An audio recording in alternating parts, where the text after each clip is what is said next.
My name is Eleanor Blackwood. I'm 117 years old. Most people look at me and ask the same question: how are you still here? They expect me to speak about diet, vitamins, or some secret food I ate every day. But if I am honest, living this long was never really about what I ate. It was about what I endured. I was born in 1909. I witnessed 2 world wars. I saw people leave this world far too soon. I watched technology change faster than my own body could follow. I buried friends, brothers and sisters, my husband, and even one of my children. Longevity is not simply about staying alive. It is about keeping your mind steady while the entire world around you transforms. When I was a little girl, life was simple but difficult. We did not have much money. I remember winters when the house was colder than it should have been. My mother stitched our clothes by hand. Back then, nobody talked about feelings. You worked, you endured, you kept moving. But even as a child, I felt everything deeply. I worried often. I would lie awake at night thinking about things that had not even happened yet. No one called it anxiety. They called it imagination. But to me, it felt heavy. As I grew older, I learned to carry that weight quietly. I married young. My husband was gentle, dependable, and patient. Together, we built a life during difficult years. We survived financial struggles. We survived uncertainty. There were days we had no idea how we would manage, but somehow we always did. Life, however, is not gentle forever. When I was 38, my father died. That was the first time I truly understood grief. It felt like the ground beneath me had suddenly disappeared. And yet life did not stop. I still had children to raise. I still had responsibilities. So I wiped my tears and kept going. That became a pattern in my life. Feel deeply, but keep moving. Years passed. My children grew older. The world kept changing. But the hardest moment of my life came when I lost my husband. After nearly 50 years together, I woke up one morning and he was gone. The silence in the house was louder than any storm I had ever heard. People visited for a few weeks. They brought food. They offered kind words. Then slowly, they returned to their own lives. And I was left alone in a house full of memories. I will tell you something honestly. There were nights when I did not want to wake up the next morning. Not because I wanted to die, but because I did not know how to continue. This is something people rarely talk about when they discuss longevity. Living a long life means saying goodbye many times. It means carrying memories that sometimes feel heavier than your body. But here is what kept me going. I refused to let grief become my identity. I allowed myself to cry. I allowed myself to miss him. But I also forced myself to keep small routines. I made my bed. I watered my plants. I walked to the mailbox even when I did not feel like it. Those small actions saved me. At 90, people began calling me strong. But strength was never loud. Strength was quiet. It was waking up and choosing to continue when nothing felt exciting anymore. At 100, I sometimes felt invisible. The world moved faster. Conversations changed. Technology confused me. I often felt like a visitor in a time that no longer belonged to me. That feeling can disturb the mind deeply. But instead of resisting the new world, I became curious about it.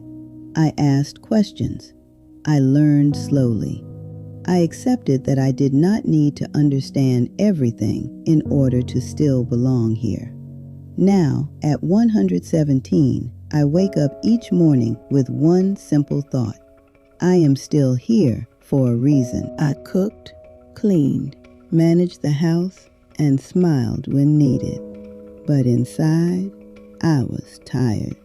Not physically, emotionally. There were mornings when I woke up with a heaviness I could not explain. Nothing was truly wrong, yet everything felt fragile. I would watch my family at the breakfast table and suddenly feel afraid of losing them. That fear followed me the entire day. In those years, nobody spoke about mental health. If you felt overwhelmed, people simply called it stress. And you continued. So I continued. Then life tested me in a way I was not prepared for. One of my children became seriously ill. Hospitals suddenly became part of our routine. I learned how to sit for hours in waiting rooms that smelled of antiseptic and worry. I learned how to smile at my child while feeling terrified inside. There is a special kind of helplessness when you cannot protect your child from pain. Those months aged me more than the previous decade. At night, when everyone else slept, I would sit alone in the kitchen. I stared at the wall and asked myself how much more I could carry. I was not angry at God. I was not angry at the world. I was simply exhausted. Eventually, my child recovered, but something inside me had changed. I realized that strength is not endless. Even the strongest person has limits. In my early 50s, I experienced something I later understood as emotional burnout. I stopped enjoying things. I avoided gatherings. I felt disconnected even when surrounded by people.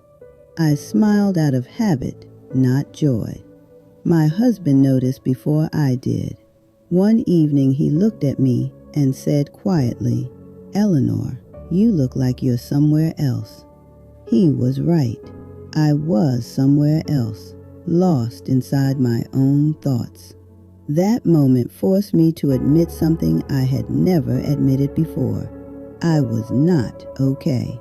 Saying those words felt strange, almost embarrassing, but it also felt relieving. Therapy was not common in those days, so instead, I found my own small way to cope. I started writing. Every night, I wrote down what I felt, not what I thought I should feel, but what was truly inside me.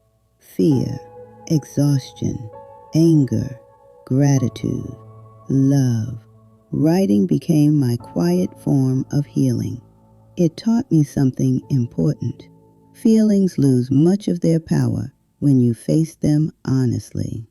Around that same time, I began taking short walks every morning, 10 minutes, sometimes 15. No destination, just movement. During those walks, I started noticing simple things again. Birds in the trees, sunlight on the pavement, the wind against my face. Small reminders that life continues even when your mind feels stuck. Slowly, those routines brought me back. By my late 50s, I felt stronger. Not because life became easier, but because I understood my own mind better. I stopped pretending I was unbreakable. I accepted that a long life requires emotional care. People see someone who has lived 117 years and assume resilience came naturally. It did not. It was built during the years when I felt weakest. Those difficult decades taught me something that carried me through the rest of my life. Pain passes, but avoiding pain makes it stay. When you avoid grief, it grows. When you avoid fear, it multiplies. But when you sit with it, breathe through it, and allow it space, it softens. I am still here today because in my 50s, I stopped running from my emotions. I learned to live with uncertainty. I learned to survive exhaustion. I learned to speak honestly when I was overwhelmed. Those lessons became the foundation of the rest of my life. And without that foundation, I would never have reached 117. When I entered my 60s, I believed I had already survived the hardest seasons of life. I had endured uncertainty, illness, exhaustion, and fear. I thought the years ahead would finally be calmer. In some ways they were, but they brought a different challenge, one I never expected. It was the slow feeling of becoming invisible. By then, my children were grown. They had families of their own, responsibilities of their own, lives that no longer revolved around me. My husband and I finally had quiet evenings together. At first, it felt peaceful. We would sit on the porch, drink tea, and talk about old memories. But gradually, I noticed something changing inside me. For decades, I had been needed every hour of every day. Mother, wife, caregiver, organizer, problem solver. My identity had been built around caring for others. And when those daily demands faded, I felt lost. I remember waking up one morning and realizing that no one needed me urgently anymore. There were no school lunches to pack, no sudden emergencies to fix, no constant noise in the house. Silence can feel like freedom, but it can also feel like emptiness. That was the first time I faced what I would now call an identity crisis. If I was no longer the center of a busy household, then who was I? Many people in their 60s experience this quietly. They smile and say they are enjoying retirement, but deep down, they are still searching for purpose. I was no different. I tried filling the empty space with activities, church groups, community events, volunteering. Some of it helped. Some of it felt forced. What I eventually understood was this: purpose cannot be borrowed. It must be chosen. Around that time, I also began losing friends. At first, it happened slowly. One funeral, then another, then two in the same year. Each loss felt like a chapter of my life closing forever. With every goodbye, the world seemed to grow smaller. There is a very particular loneliness that comes from outliving people who shared your memories. Younger generations may listen kindly, but they were not there. They do not remember the streets you walked as a girl. They do not remember the songs you heard as a young bride, the faces that once filled your daily life. I would sometimes sit alone and think, there are fewer and fewer people who remember who I used to be. That realization can disturb the mind deeply. It can make you question your place in the present. In my 70s, my body also began reminding me that time was moving forward. My knees hurt. My energy dropped. Simple tasks required more planning. I had to start accepting help in small ways. And accepting help was harder than I expected. I had spent most of my life giving help, being the strong one, being the reliable one. Now I had to let my children carry groceries for me. I had to let them make certain decisions for me. Sometimes it wounded my pride, but resisting change would have made me bitter. So instead, I practiced acceptance. I told myself that strength at 70 does not look the same as strength at 40. Then came the greatest shift of that era. I lost my husband. After nearly 50 years together, I woke up one day and the man who had shared my life was gone. The house felt unfamiliar without his footsteps. His chair sat empty. His voice no longer filled the rooms. Grief at that age feels heavier because you know time is limited. You know you may never build something like that again. For months, I lived in a fog. I kept his belongings exactly where they were. I avoided moving his clothes. It felt as though touching them would make the loss final. But eventually, I realized I was building a museum instead of continuing a life. One afternoon, I sat on his side of the bed and cried openly. I let myself feel everything I had been avoiding. And then I did something small but symbolic. I moved his pillow. That moment marked a quiet decision. I would carry his memory, but I would not stop living. My late 70s became a time of rebuilding. I created new routines. I spoke more honestly about my feelings. I allowed myself to grieve without shame. I learned to live alone without seeing it as abandonment. Those years taught me that loneliness is not always about being physically alone. It is often about feeling disconnected from purpose. So I created new purpose. I began mentoring younger women in my community. I shared stories. I listened more than I spoke. I realized that my value was no longer in doing everything. It was in offering wisdom. Slowly, the emptiness softened. The world had not moved on without me. It had simply changed, and I had to change with it. By the time I entered my 80s, something changed in the way I understood time. In your 40s, you plan years ahead. In your 60s, you still make careful plans. But in your 80s, you wake up knowing that every year is a gift. You stop assuming there will always be more time. After my husband passed, the house felt larger than ever before. Rooms seemed to echo. Even the smallest sounds felt louder. At night, the silence had weight. Loneliness at that age is not dramatic, it is quiet. It appears in ordinary moments, pouring one cup of tea instead of two, setting the table for one, watching television without anyone beside you to whisper a comment. There were evenings when I sat in my chair and felt a deep sadness wash over me. Not panic, not despair, just a clear awareness that most of my life was already behind me. That awareness can trouble the mind if you let it. I began thinking about death more openly, not with terror, but with curiosity. I would ask myself, am I ready?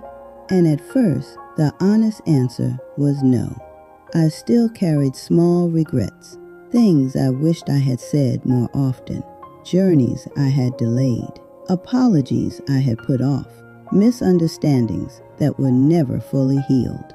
When you are 80, regret feels heavier because time feels shorter. So I made a decision. I would not carry regret into the final part of my life. I began calling people I had not spoken to in years. I apologized where I needed to. I told my children I loved them more often than they probably expected. I wrote letters to my grandchildren, not about achievements, but about mistakes and lessons. That process lifted something inside me. Around 85, my body slowed down noticeably. My steps became more careful. I moved with intention. Doctor visits became routine. Each appointment reminded me that I was living on borrowed time. And strangely, that awareness made me calmer. Once you stop pretending you are permanent, you begin to appreciate small things more deeply. Sunlight through a window, birdsong in the morning, a warm bowl of soup, a grandchild's laughter. But I will not pretend every day was easy. There were mornings when I woke up and felt fear rise in me. What if today is the day? What if my heart stops while I am alone? Thoughts like that can spiral quickly if you let them. So I trained my mind gently. Whenever fear appeared, I did not argue with it. I would quietly tell myself, not today, today I am alive. Then I focused on what I could still control, breathing slowly, moving carefully, staying in the present moment. Fear loses much of its power when you stop wrestling with it. By the time I reached 90, many of my closest friends were gone. Conversations became shorter because fewer people were left who remembered the first chapters of my life. That loneliness could have swallowed me. Instead, I chose connection in new ways. I listened to younger people. I asked them about their struggles, and I realized something comforting. The world had changed, but human emotions had not. Fear, love, insecurity, hope. They remained the same in every generation. Understanding that made me feel less alone. There is another truth about living into your 90s. Your world becomes smaller physically. You may not travel far. You may not move quickly. But your inner world can still remain rich if you let it. I began reflecting more deeply. I thought about the patterns of my life, the times I worried too much, the times I held on to anger for too long, the times I underestimated my own strength. Living this long teaches you that most of the things we panic over never truly matter. By 92, I no longer feared death the way I once had. It no longer felt like an enemy. It felt like the natural closing of a very long book. I did not rush toward it, but I no longer ran from it either. Mental survival at that age is about acceptance, accepting slower days, accepting fewer plans, accepting that your body will not always cooperate. But acceptance is not the same as giving up. Even then, I still made my bed. I still dressed properly. I still sat upright. I still spoke clearly. Those small acts told my mind that I was still participating in life. And participation is the key. You do not survive into very old age by avoiding fear. You survive by walking beside it without letting it rule you. My 80s and early 90s taught me something powerful. Peace is not the absence of endings. It is the willingness to face them calmly. When I turned 95, people began looking at me differently. Before that, I was simply old. But after 95, I became something else in their eyes. Rare, fragile, almost mythical. They would say, "You are still here," with surprise in their voices, as if I had done something extraordinary. But living past 95 is not glamorous. It is quiet. It is slow. And sometimes it is lonely in ways I never expected. By 95, I had outlived most of my friends. Even some younger people I once comforted were gone. Birthdays no longer felt like celebrations. They felt like milestones I passed through mostly alone. There is a strange feeling that comes when you realize you are the oldest person in nearly every room you enter. You begin carrying entire generations inside your memory. At family gatherings, I would sit and watch children playing, knowing that I had once been the young one running across the yard. At that age, time begins to feel circular.